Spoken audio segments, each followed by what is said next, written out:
አባ ጊዮርጊስ ከመቤታችን ጋር በምስጢር ያወራል፣ ይመሳጠራል። ለልጅሽ አማልጅኝ ወይ ጸልይልኝ ቅድስቶ ለምኝልን አይደለም እንዲህ ብለሽ ለምኙ ይላል። ሐሳብ ያቀርባል። እኔ አንድ ሁለቱን ልንገራችሁ። በጣም የሚገርመው የአባ ጊዮርጊስንም ትሕትና ለመቤታችን ያለውን ፍቅርም ለእግዚአብሔር ያለውን ክብርም ያሳያል። ለምሳሌ ለልጅሽ እንደዚህ በይው፣ ከዚህ ወራዳ ትቢያ ጋር ለምን ትከራከራለህ? ዝም ብለህ ብትምረው አይሻልም? ማረው። ለአንተ እንዴት ይህንን ትቢያ አፈር መቅጣት ምን ያደርግልሃል? በይው ለልጅሽ። በከመ ልማድኪ በሊ ለፍሬ ከርስኪ ካህሊ ደግሞ ይላል አይደል? መልክአ ሕማማት ላይ በከመ ልማድኪ በሊ ለፍሬ ከርስኪ ካህሊ ኦ ሩህ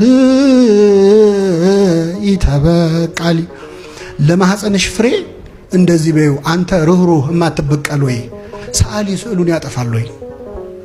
ሰዓሊ ምኑን ስዕል አይደለ ወይ? በአርአያ በአምሳሌ ሳልከው የሰራው አንተ አይደለ ወይ? አሁን እንዴት ስዕል ላይ ትጨክናለህ? ሰዓሊ የተጠበበበት ላይ ስዕል ላይ ይጨክናል? አይጨክንም። ስለዚህ ሁሉን ቻይ ለሆነው ለልጅሽ እንደዚህ በይው። ሰዓሊ ስዕሉን ያጠፋል ወይ? እባክህ ይህን ስዕልህን አታጥፈው ይላል። በይው ይላል። ልጅሽ በደሙ የዋጀኝን ልጅሽን እንዲህ በይው ለልጅሽ። ሰው እንዴት በውድ ዋጋ የገዛውን ነገር ይጥላል ብለሽ ንገሪው ለልጅሽ። በደሙ አይደለ የገዛው፣ ለኔ አይደለ ደሙን ያፈሰሰው። ስለዚህ እንዴት ስጠፋ ዝም ይላል? እባክህ ማረው። እንዴት አትምረውም? በውድ ዋጋ የተገዛ ነገር እንዴት እንደማይጠቅም ነገር ይጣላል በይው ይላል አባ ጊዮርጊስ። በረከቱን ያሳድርብን።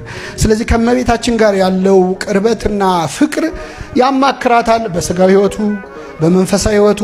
በዚህ ዓለም ሰው ከደረሰበት አድርሽኝ። እስኪ በሉ በዚህ ዓለም ሰው ከደረሰበት አድርሽኝ፣ በዚያኛው ዓለም ከልጅሽ ቀኝ አቁሚኝ። አንቺን ከሚወዱ ሰዎች ጋር አገናኝኝ ይላታል። አደራ አንቺን የሚጠሉ ሰዎች እንዳታገናኝኝ ይላል። የሚወዱሽን አገናኝ። አንደበቴን አሳምሪልኝ፣ ግርማ ስጭኝ፣ ሞገስ ስጭኝ። ስለ ሰይጣን ይነግራትና ይህንን ድውይ ይህንን ክፉ አይኑን ወጋው ዘንድ ለምን እኔን አታሰለጥኝኝም ይላታል። እኔን አሰልጥኝኝ፣ አስታጥቂኝ ይላል።